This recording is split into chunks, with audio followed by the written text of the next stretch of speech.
కోళ్ల ఫారాలు ఇక్కడ ఒక్కసారిగా ఈ ఏదైతే తాజాగా వచ్చినటువంటి రుగ్మతతో నాశనం అయిపోతున్నాయి, చచ్చిపోతున్నాయి. అవన్నీ వేలకు వేలు చచ్చిపోతున్నాయి.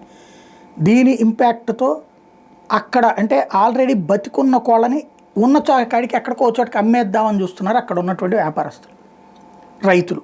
ఎందుకయ్యా అంటే అది మిగతా వాటికి సోకుతుంది అనేది.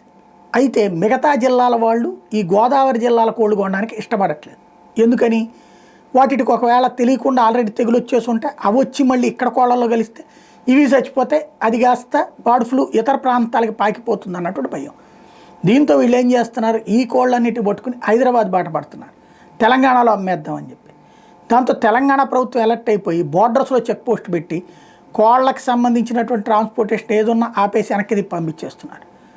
మా రాష్ట్రానికి వద్దని చెప్తున్నారు. ఎందుకంటే బర్డ్ ఫ్లూ అక్కడికి రానియకుండా ఇప్పటికే వాస్తవంగా 2 కిలోమీటర్ల పరిధిలో బఫర్ జోను, 10 కిలోమీటర్ల పరిధిలో రెడ్ జోన్ పెట్టుకుని అక్కడ ఉన్న కోళ్ళని ఇతర ప్రాంతాలకు వెళ్లకుండా చూస్తుంటే ఆ చుట్టుపక్కల ప్రాంతాల వాళ్ళు ఈ అవతలకి ముందు అమ్మేసుకుంటే తమది, ఎందుకంటే మళ్ళీ అది తమ దగ్గరికి పాకితే ప్రమాదం అని అమ్మేసుకుంటున్నారు. దానివల్ల తలెత్తున్న సమస్య.